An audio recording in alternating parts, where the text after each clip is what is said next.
how James Dooley has grown a super successful business called PromoSEO that hosts over 650 businesses and many more ventures. I'm Karl Hudson. In today's podcast, I'm joined with James, and we're going to go through everything that he's done to get to this point with PromoSEO. And yeah, let's get into it. Yeah, so PromoSEO is in over 650 different industries within the UK. Never really set out, if I'm being honest with you, to enter so many different markets. Anyone who knows James, you know that was always going to happen, though. That's true, yeah. So why so many markets? Literally, there was no plan. So it was just, we started out in the playground industry. It led on then to landscaping, hard landscaping, fencing, floodlighting, doing blacktop, like macadam surfacing. And things just kept progressing from there, where we did a great kind of offering. And then from there, then we got referred in to others. So out of the 650, what was the kind of starting point? Which niche did you go into first? The very first niche was Wetpo, it's called, which is like a rubberized safety surface for what like children play on. And that was just because that was the business. It was Soft Surfaces Limited. We've grown that from $500,000 a year to 10 million a year. So we've 20x'd it. In the last 3 or 4 years, we've kept it and maintained it where it needs to be. We don't really want to take it any further than that. You need like a second warehouse. So we've just looked at profitability. Okay. But from there, in the last 15 years, from that start, from Soft Surfaces, things just led into who do we work for? We work for playground equipment companies. So if we could get them busier, it would get us busier. Landscaping companies, we needed landscaping going around. So this is how you've ended up going to like different niches, basically almost like, I don't know, like a sub niche or like a partner niche. Yeah. Sort of go hand in hand with each other. Yeah, exactly that. Yeah. So we call it like growth by shouldering niches or neighboring niches. And like one would feed the other.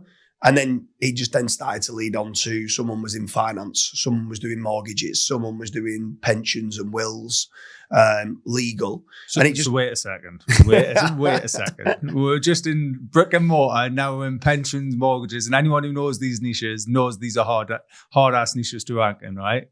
So how or what was the strategy involved with ranking in so many different niches as well? I assume there's different strategies involved? Yeah, there is different strategies for sure. It was just literally someone, I think the first one in the finance was car finance. Someone just basically was like, oh my God, I'm paying quite a lot for vehicle finance. You should get into that. And it was like, oh, that's a good idea. Me being me, just jumped straight into it. And there is definitely different nuances to the lead generation strategies of what's needed. They're much tougher industries to go after.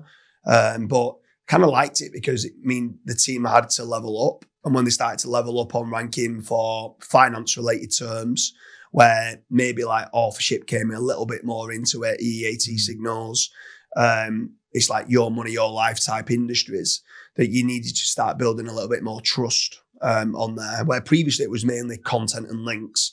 Now there's a trust element to it of what you needed to do as well. So yeah, it built out from there, really. So how do you then manage all of those? Because I assume obviously there's going to be, with 650 different niches, there's going to be multiple partners almost in those niches. How are you managing those relationships? So we've got a large sales team. So you need account management. You need to make certain that the clients are getting a return on investment, that they're happy with what they're doing. So there's a large sales team. There's not like, there's a lot of things now where you can go and click Claude to kind of implement a lot of stuff, but I think the face-to-face sales team of what we have is what makes us great. We're able to sit down and listen to our clients. And as we sat down listening to the clients, we understand where they make profit and double down on those keywords, where I think traditionally in SEO, I think a lot of people obsess over keyword search volume and CPC, like cost per click. And they think the highest cost per click means it's the most profitable service. It's not always the case. No. So in local lead generation, there's so many keywords that can make 10, 15,000 a month that might even show us only getting 20 monthly searches. And I've seen that myself where it doesn't even say. Sometimes it says zero search. And then obviously all of a sudden you rank for it and it's like, wow, this isn't zero search. Yeah. This is not zero search. So why have you only done UK? That's the next sort of question. I know like obviously you are huge in the UK with the promo SEO side and all the lead generation strategies you do, but why only UK? It was mainly to do the only other one, if I was going to, or the other two that if I was going to do it, would be Australia and US, right? Huge markets, different time zones. I believe that I'm one of them kind of people that people like dealing with people local to where they are. So UK like buying from UK people. US, if they're dealing with a UK person, it's out of hours. It's just a whole new operation, similar to, we didn't want to grow soft services too much more because we needed a second warehouse and stuff like that. It's a whole new operation. Yes, it's this similar algorithm, but you still got different citations and different links out in the US, a different press release service in the US to the UK. So there's just different models of what needs to be done. There's tens of millions to be made in the UK alone. And I think at times, Jason Hennessy was a great mentor in the fact that sometimes you need to have a no man in your life. And I just think sticking in my lane in the UK and trying to become the largest lead generation agency and have the best service for growing businesses and just sticking to the UK and sticking to what I know is kind of why I've kept PromoSEO as a UK lead generation agency, but we will always go wider in more industries. Like if you interview me next year, it could end up being we're in 900 industries because we've still not even touched the sides of how many niches there is. I was going to say the crazy thing about, because obviously I'm very, very friendly with James and own many businesses with him. But one of the crazy things about James is he might be in 650 niches, but he's probably got 1,000 websites in each of those niches. So it's I think I referred a server guy into him recently to have a look at some server issues, and this server guy, I was like, I think he's only got 3 servers because I wasn't aware how many servers. And James goes, yeah, I've got 26 servers. I was like, I told you he was a good contact for you, mate. Like, very good. So he's like, I'll do things for free for you now. But when it comes to like obviously operating so many websites, what's your infrastructure there? How's that been set up? Because so you've got, there's a large team involved. Like a lot of people go, how do you manage to manage over 6,000 websites in over 650 different industries? And it's difficult. Like we have a lot of staff. Things have become easier with AI for sure. Like graphic designers now can leverage Image 2.0 on ChatGPT and it's brilliant. Logos can be done on ChatGPT and it's brilliant. Or you can use Nano Banana for image creation. The footage now that we do with podcasts can now be clipped down quite easy into shorts using certain AI tools. The AI content can be used using, like, say, autoblogging.ai to implement good quality content. So we can leverage AI to scale out what we do. But yeah, there's still a large team. The infrastructure behind it, there's a large sales team and they're bloody good at what they do. Clients are generally always happy because they're always getting a return on investment. I think the offering is brilliant at what we have. And then we've got link builders, we've got semantic SEO content writers, we've got technical SEOs within the team. And we've just got good account managers that do the keyword research right. And I think that's where the key part is, listening to the clients, understanding that where they make the money and doubling down in them areas. When you do find them keywords, like you said, that get more search volume than what Ahrefs or SEMrush is showing, and then saying, okay, this is a profitable keyword, there's enough search for this, we might build a dedicated site out for that specific service. I guess it is sort of like panning for gold, isn't it? Where you have to just keep on digging and eventually you hit that little keyword, and no doubt James already has an AMD for it.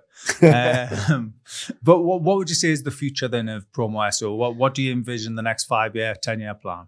So the 5 or 10-year plan, we want to be the largest lead generation agency in the UK. So what are you now, the second largest? I'd say Checkatrade is probably the largest. They're like a £4.1 billion business. Right. I want to build it to get a billion valuation. So we're on our road there. We're not there yet. So does that work from an asset value of the websites? Like obviously your model is you own the websites, right? Yeah. So and then the customers sort of almost get the leads. So does that just increase the asset value from the websites, or do you also then get involved in the other businesses, and do they fall under as part of PromoSEO? No, so the businesses that we invest into, so in time what starts to happen is we actually get certain businesses too busy. Which is a good problem to have, but it is a problem. So at that point, sometimes they come to me as an investorpreneur saying, we want you involved in our business. And at times I might be looking to do that and help their business to be able to deal with the leads better. The speed to leads important, and the conversion rate of the inquiries of what we're generating is important. So at times there could be an investment standpoint, but it's different to promo. Yeah. Promo SEO, we own the websites. It's completely risk-free for the business owners. They get the leads and they only pay on conversion. So it's a no-win, no-fee model of what's being set up. Yeah. The future is to get the £1 billion kind of valuation. Probably wouldn't even sell it then. Like, I want the team to kind of blossom and them to kind of grow out. Like, let itself run almost. Yeah, exactly that. A lot of time now, I don't do business just for the monetary value. I enjoy what I do. I enjoy going on the Christmas stews with all the business owners and having a good time and stuff like that. Like, we like who we work with. We can be very selective with who we work with. It's probably generate anything from 80 to 100 leads a day from business owners coming to us wanting our lead generation service. So we get a lot now of business owners coming to us saying, we want the promo SEO, no win, no fee business model that you have. And we might reject 95%. They might not be ready yet for our leads. So if they're emailing from a James Dooley at hotmail.com, that email is not a professional email. It doesn't look good. They need to have a professional email being set up. The brand needs to look good online. They need to have a salesperson that's going to be responding to those leads quickly.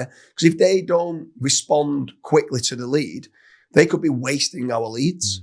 And therefore, we don't get paid anything. No. So we could generate brilliant, high quality leads, but the customer's not good enough at converting them. So for that reason, we've always got to make certain that we're doing quality control. That's what the account managers are there to do.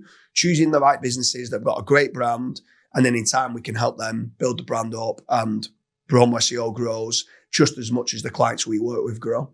So yeah, overall, it's a great business model. 650 different industries. Probably next year will be more, but I love it. And yeah, the plan is to just carry on, continue to grow. So how do people get in touch with Promo if you've got capacity to take more on? Yeah, so I mean, they can reach out to www.promo-seo.uk, fill in the contact form there. The team will go through, check to see the industry that you're in, check to see the areas that you cover. And then from there, then we can check to see, are you ready to take our leads yet? If you are, we can build out the websites. We might already have some sites in that industry. If not, we can build them out very quickly, and within 2 to 3 months, we can start generating the leads. Awesome. Cheers. Cheers, Dooley.